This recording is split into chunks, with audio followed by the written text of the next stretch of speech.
In Ecuador, jurists demanded the reestablishment of the constitutional order and asked international organizations to take measures to guarantee the integrity of the electoral process. The Dominican Republic Attorney General's office has launched an investigation into the tragedy at the Jet Set nightclub that left over 220 people dead and hundreds injured. In Myanmar, floods have worsened the state of emergency in the areas affected by the earthquake that occurred on March 28th.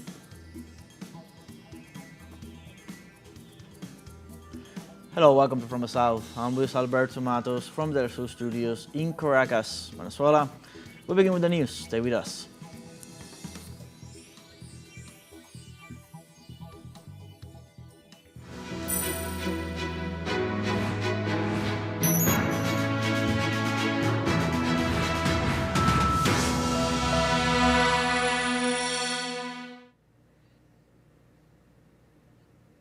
In Ecuador, jurists demanded the re-establishment of the constitutional order and asked international organizations to take measures to guarantee the integrity of the electoral process. After allegations of widespread fraud by incumbent President Daniel Noboa, the group expressed its deep concern over the multiple irregularities that have overshadowed the electoral process of last April 13, 2025. In this regard, experts urge the international community, jurist organizations in the region, and Ecuadorian civil society to speak out, condemn, and monitor the situation in Ecuador.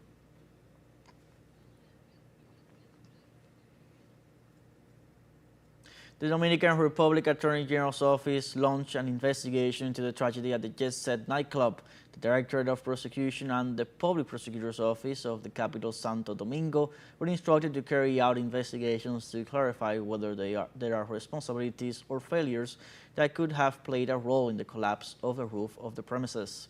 In addition, the government announced the formation of a commission of national and international experts to determine the exact causes of the accident.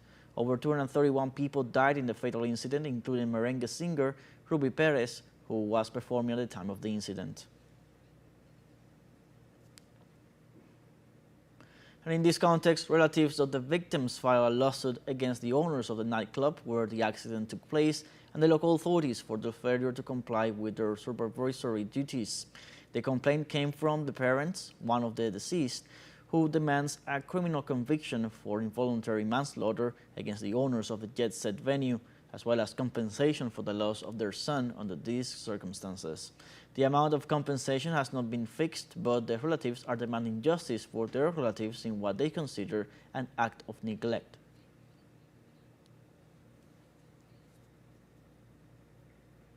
In the United States, a shooting has been reported on Tuesday at Wilmer Hutchins High School in the city of Dallas, Texas. According to local media, police, firefighters, and paramedics have responded to the emergency and were on the scene.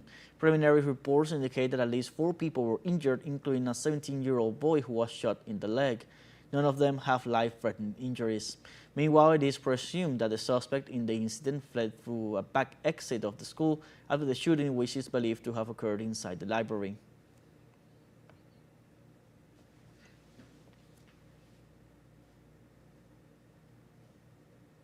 And in the United States, a federal judge overturned a decision by President Donald Trump to eliminate humanitarian parole for migrants from Venezuela, Cuba, Haiti, and Nicaragua. According to the court, the U.S. government failed to act within the regulatory limits set forth in the Administrative Procedure Act after seeking to drastically eliminate the program for migrants. This court decision is the latest legal setback against the Trump administration in its efforts to enforce its massive deportation policies.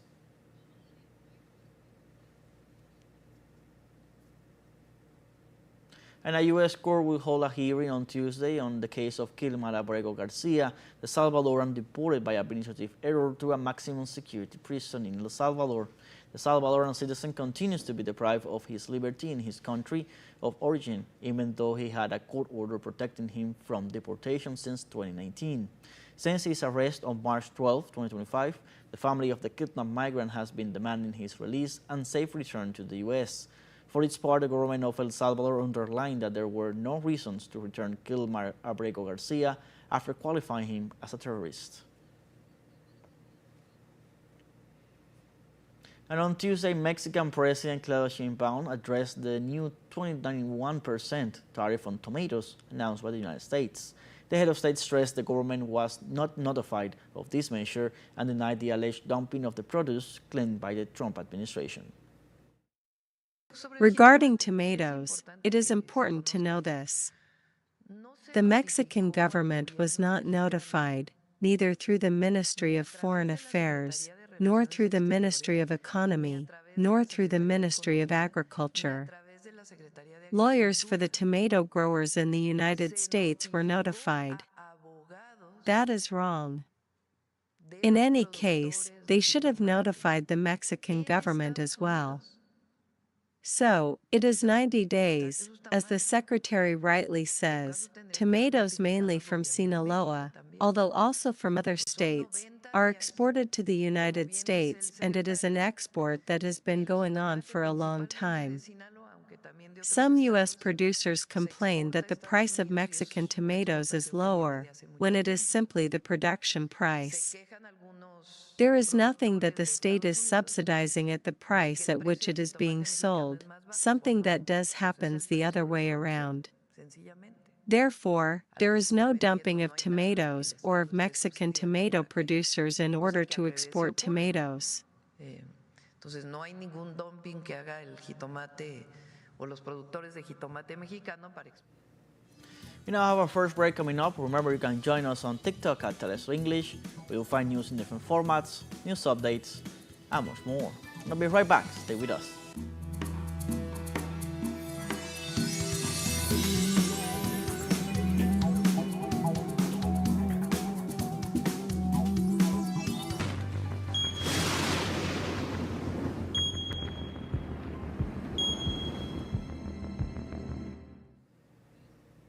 Welcome back. In Argentina, heavy storms with hail hit several provinces of the country. Several towns in the west of the Argentine province of La Pampa were affected by a strong storm causing floods, while in the town of Algarrobo del Águila, heavy rains affected several houses. On the other hand, authorities informed that the storm increases concern about the city Bahía Blanca, which was devastated by a storm a little over a month ago, and victims are still trying to rebuild their lives. The National Meteorological Service also urged to maintain the corresponding security measures in order to minimize the risks.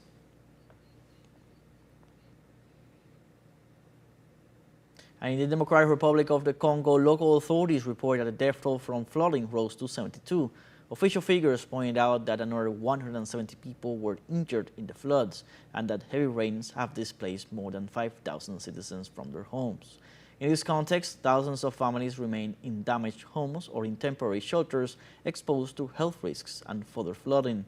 Authorities continue rescue efforts and full assessment of the crisis in the country, prioritizing the most urgent needs of the affected civilians.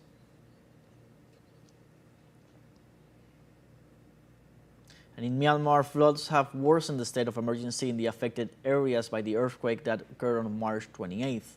The heavy rains lashing the city of Mandalay have caused flash floods, collapsed buildings, and serious damage to temporary shelters. This situation has exacerbated the critical humanitarian situation faced by the country, which is still suffering from the effects of the strong 7.7 magnitude earthquake that occurred just weeks ago, where a total of 3,645 people lost their lives and another 5,000 were injured.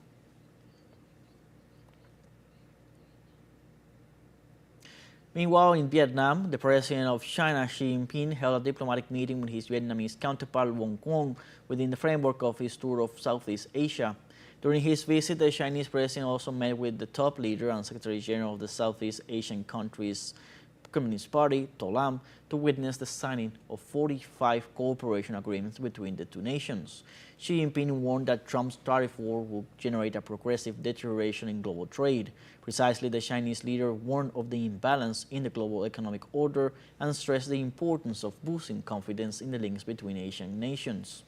In addition, she stressed that the trade war unleashed by the United States is against the interests of all countries and urged to oppose unilateralism. And after his visit to Vietnam, the Chinese President Xi Jinping arrived in Malaysia in a trip expected to produce deals and increase bilateral cooperation. Accompanied by cabinet ministers and senior government officials, President Xi will undertake a 3-day state visit at the invitation of the King of Malaysia, Sultan Ibrahim. Xi is also scheduled to hold a meeting with Prime Minister Anwar Ibrahim to discuss bilateral cooperation.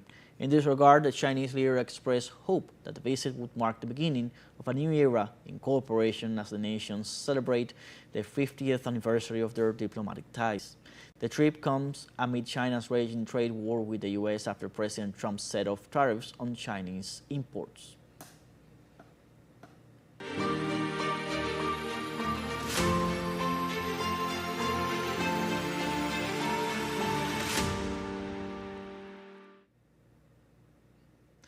Russia announces Ukraine has not complied with the truce agreed with the United States regarding attacks on energy facilities. The Kremlin spokesman Dmitry Peskov said that Ukrainian troops are attacking its energy infrastructure on a daily basis, which shows that the agreement is being violated.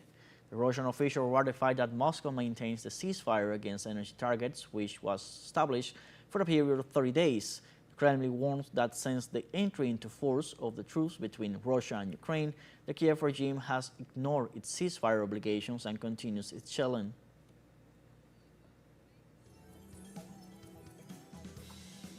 We now have our second and final short break coming up before we invite you to visit our Facebook page at teleSUR English. There you'll be able to watch our top stories, special live coverage, and much more. Follow our page and activate the notification button to stay up to date on the world's most recent events. A final break. We're going to be right back with more.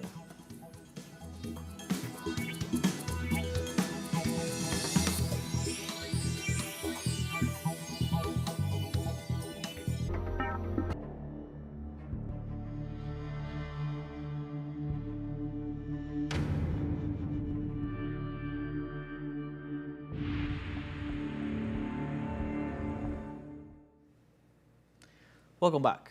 In Palestine, statistics indicate that 500 minors have been killed since the violation of the ceasefire by the Israeli Zionist regime. The genocide in Gaza, perpetrated by the Israeli regime since October 2023, has left at least 51,000 Palestinians killed and more than 116,000 wounded. Moreover, the percentage of children who have been killed is close to 40%.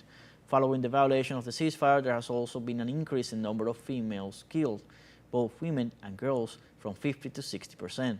For its part, the Israeli regime has launched attacks on different structures, including schools and hospitals, in flagrant violation of all international agreements and the Geneva Conventions.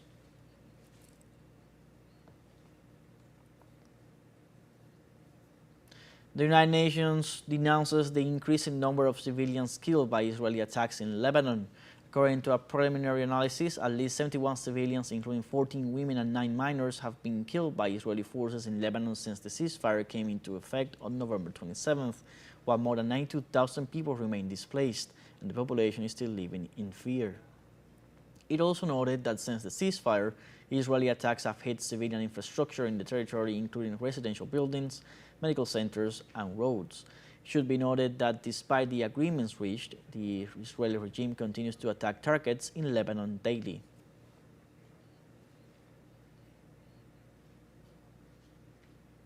Meanwhile, in the Netherlands, police forces arrested about 15 pro-Palestinian demonstrators protesting at the administration building of Amsterdam University. Protesters demanded that the university end its cooperation with Israeli universities. During the rally, Amsterdam police officers disrupted the rally, beating the students with clubs and arresting between 10 to 15 people. With these demonstrations, citizens of Amsterdam showed their solidarity with the struggle of the Palestinian people, who have been resisting for more than 18 months to a genocidal escalation perpetrated by the Israeli regime.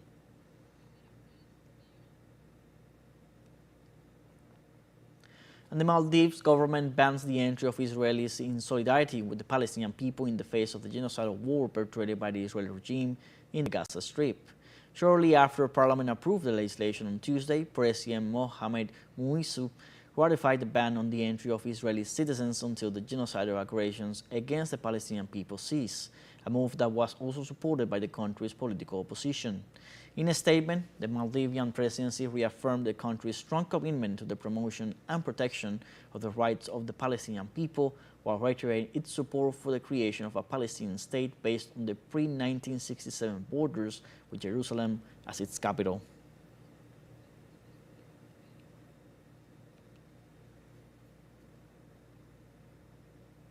And in Iraq, health authorities reported about 3,000 people with respiratory issues following a sandstorm that hit several provinces of the country last weekend.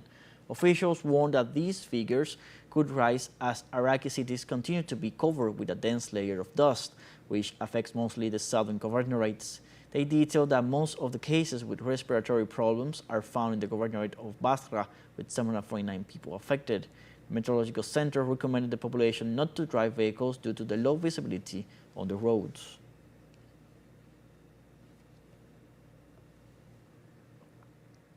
And as Sudan marked 2 years of civil war on Tuesday, atrocities and famine are mounting in what the UN says is the world's worst humanitarian crisis.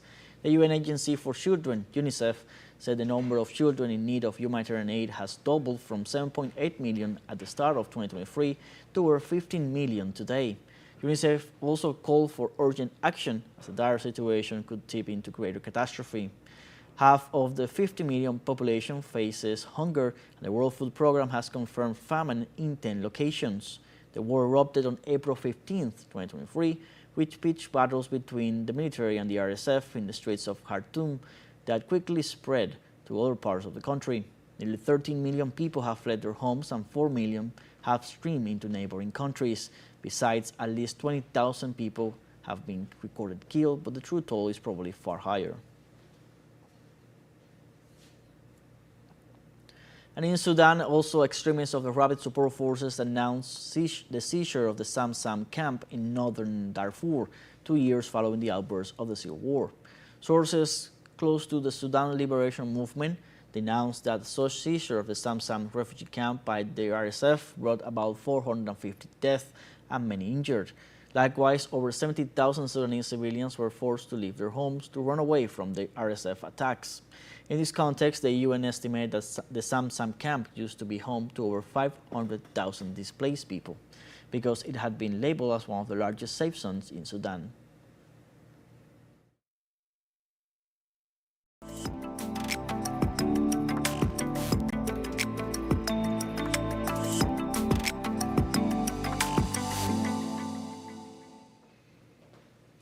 The Vatican advanced Monday that the Catalan architect Antoni Gaudí, creator of Barcelona's Sagrada Familia Basilica, gathered all virtues to go through the sainthood process.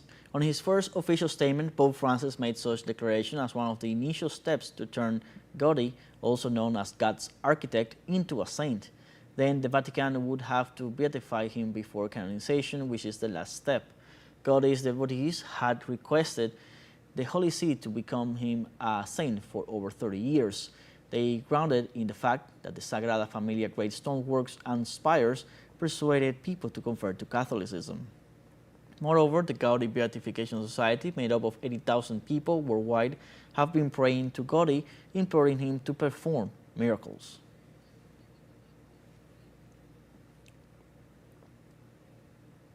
And in Cuba, the International Poor Film Festival of Jibara kicked off Tuesday in eastern Holguín province.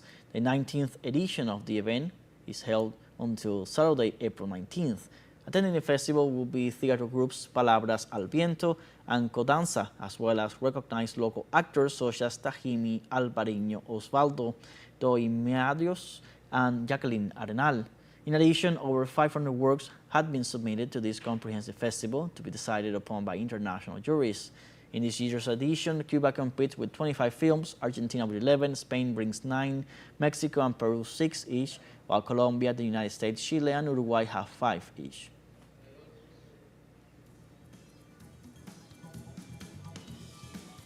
Like this, we have come to the end of this news brief. You can find these and many other stories on our website at telesurenglish.net. So join us on social media, Facebook, X, Instagram, Telegram, and TikTok. For TeleSUR English, I'm Luis Alberto Matos. Thank you for watching.